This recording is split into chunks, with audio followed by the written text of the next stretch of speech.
pemirsa. Ini penting sekali soal gerhana bulan. Kemarin kita kan baru melaksanakan, ada juga yang melaksanakan sholat gerhana bulan ya. Kamu lihat gerhana bulan ya nggak? Aku nggak lihat. Nah itu hukumnya seperti apa sebenarnya? Nah itu dia. Jadi emang pas banget kita mau bahas tentang fenomena gerhana bulan dan gerhana matahari. Langsung kita lihat penjelasannya ya. Ini dia.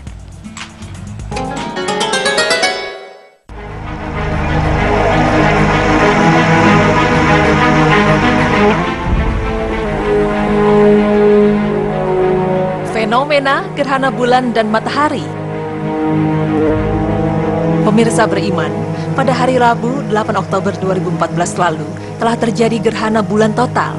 Ya, laman BMKG mengabarkan gerhana tersebut dapat diamati dari Amerika, Samudra Pasifik, Australia, dan Asia, kecuali Asia Barat.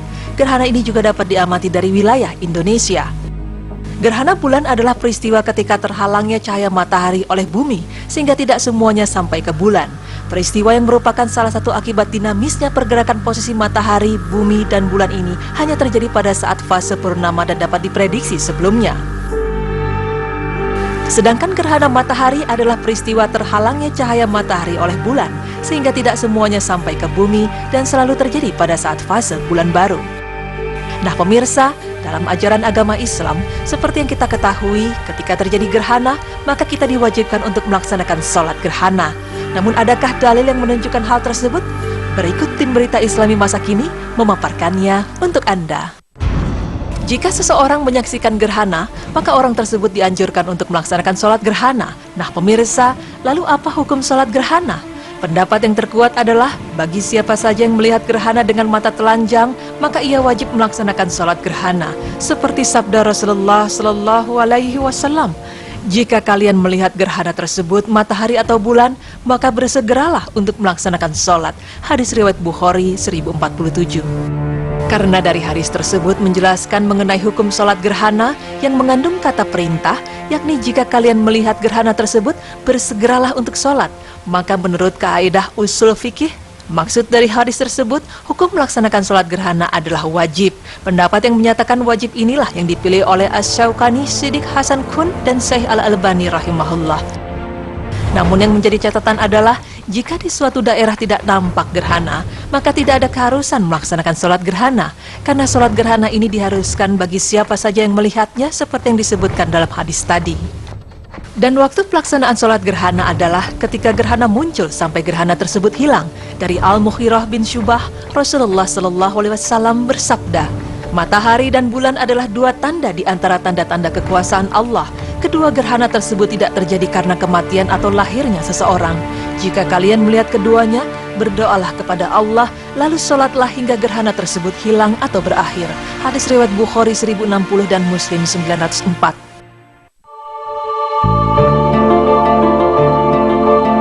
Sholat gerhana juga boleh dilakukan pada waktu terlarang untuk sholat. Jadi, jika gerhana muncul setelah asar pada waktu tersebut adalah waktu terlarang untuk sholat, maka sholat gerhana tetap boleh dilaksanakan. Seperti dalil berikut, jika kalian melihat kedua gerhana matahari dan bulan, bersegeralah menunaikan sholat. Hadis riwayat Bukhari 1047. Maka dari hadis tersebut, waktu untuk melaksanakan sholat gerhana tidak dibatasi waktunya. Kapan saja melihat gerhana, maka sholat gerhana tetap bisa dilaksanakan. Terdapat beberapa hal yang dianjurkan ketika terjadi gerhana, diantaranya adalah perbanyaklah berzikir, istighfar, takbir, sedekah, dan bentuk ketaatan lainnya. Dari Aisyah radhiyallahu anha, Rasulullah SAW bersabda, sesungguhnya matahari dan bulan adalah dua tanda di antara tanda-tanda kekuasaan Allah. Gerhana ini tidak terjadi karena kematian seseorang atau lahirnya seseorang. Jika melihat hal tersebut, maka berdoalah kepada Allah, bertakbirlah, kerjakanlah sholat dan bersedekahlah. Hadis riwayat Bukhari 1044.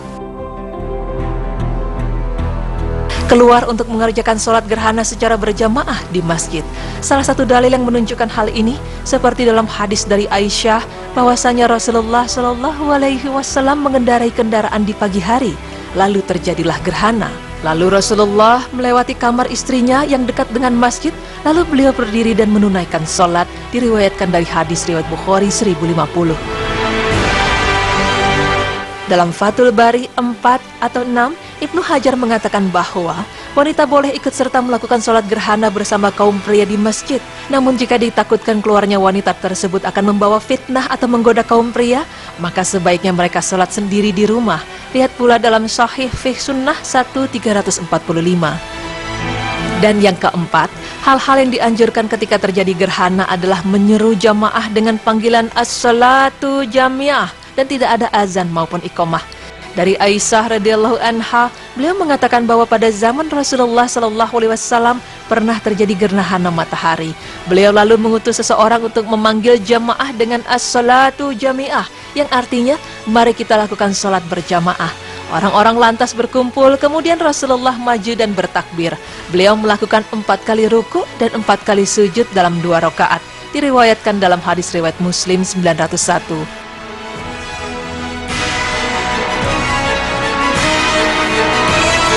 Berdasarkan hadis tersebut, tidak diperintahkan untuk mengumandangkan azan dan iqamah. Jadi, azan dan iqamah tidak ada dalam sholat gerhana. Kelima, berkhutbah setelah sholat gerhana. Disunahkan setelah sholat gerhana untuk berkhutbah, dan khutbah yang dilakukan adalah sekali seperti sholat id, bukan 2 kali khutbah. Inilah pendapat yang benar yang dipilih oleh Imam Asy-Syafi'i. Lihat Syahrul Mumti 2433. Ada tata cara melaksanakan sholat gerhana, yakni sholat gerhana dilakukan sebanyak 2 rakaat, dan ini berdasarkan kesepakatan para ulama. Hal ini juga didasarkan pada hadis riwayat Bukhari 1044, yakni Aisyah menuturkan bahwa gerhana matahari pernah terjadi pada masa Rasulullah Shallallahu Alaihi Wasallam.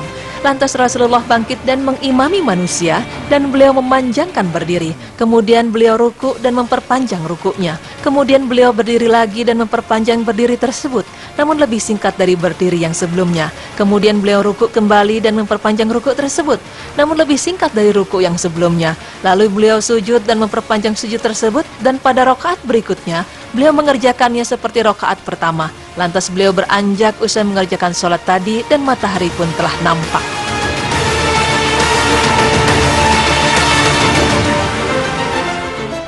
Pemirsa beriman, sikap yang tepat ketika terjadi fenomena gerhana ini adalah takut dan khawatir akan terjadi hari kiamat. Karena siapa tahu peristiwa ini adalah tanda datangnya bencana atau azab, atau tanda semakin dekatnya hari kiamat. Abu Musa al-Asy'ari radhiyallahu anhu menuturkan bahwa pernah terjadi gerhana matahari pada zaman Rasulullah Shallallahu Alaihi Wasallam. Rasulullah lantas berdiri takut karena khawatir akan terjadi hari kiamat, sehingga beliau pun mendatangi masjid. Kemudian beliau mengerjakan sholat dengan berdiri, ruku dan sujud yang lama. Abu Musa al-Asy'ari juga mengatakan bahwa ia belum pernah melihat Rasulullah melakukan sholat sedemikian rupa. Maka Rasulullah Shallallahu Alaihi Wasallam pun bersabda, sesungguhnya ini adalah tanda-tanda kekuasaan Allah yang ditunjukkannya. Gerhana tersebut tidaklah terjadi karena kematian atau hidupnya seseorang, akan tetapi Allah menjadikan demikian untuk menakuti hamba-hambanya.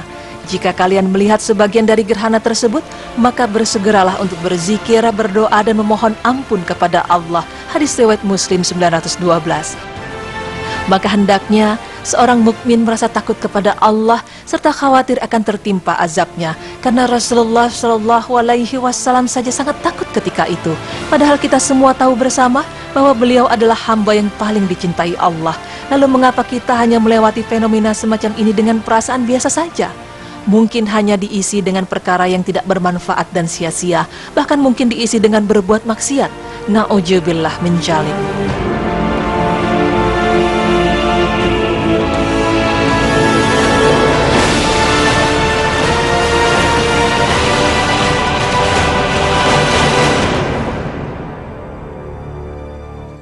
Jadi gitu ya Nu, kalau kita melihat secara langsung gerhana bulan, kita wajib menjalankan sholat gerhana bulan tadi itu ya. Benar sekali, sesuai dengan tadi memang hadisnya tadi, kalau laksanakan sholat, bersegeralah melaksanakan sholat kalau kita melihat dengan mata kepala kita sendiri gitu ya. Nah selain itu juga memang dalam sholat gerhana itu kita dianjurkan untuk berzikir, bertakbir, berdoa, bersedekah. Dan memang kalau setelah sholat gerhana itu memang khotibnya itu berkhutbah, dan memang tadi seperti khutbahnya sholat id. Jadi cuma sekali khutbah gitu. Ya, jadi memang banyak hal yang memang bisa dilakukan ketika sholat gerhana, tapi lebih banyak melakukan ibadah-ibadah seperti berzikir tadi ya, bertakbir, sedekah gitu ya. Iya. Dan kalau kita nggak lihat, kita mau sholat sunnah nggak apa-apa kali ya? Nah itu aku agak bingung tadi. Kalau nggak salah tadi sunnah ya, kalau misalnya tidak melihat dengan mata kepala sendiri. Sebenarnya ini adalah khilaf antar ulama sih sebenarnya ya. Iya benar. Ya udah, setelah ini masih ada yang lainnya. Pemirsa jangan kemana-mana, tetap di Berita Islami Masa Kini.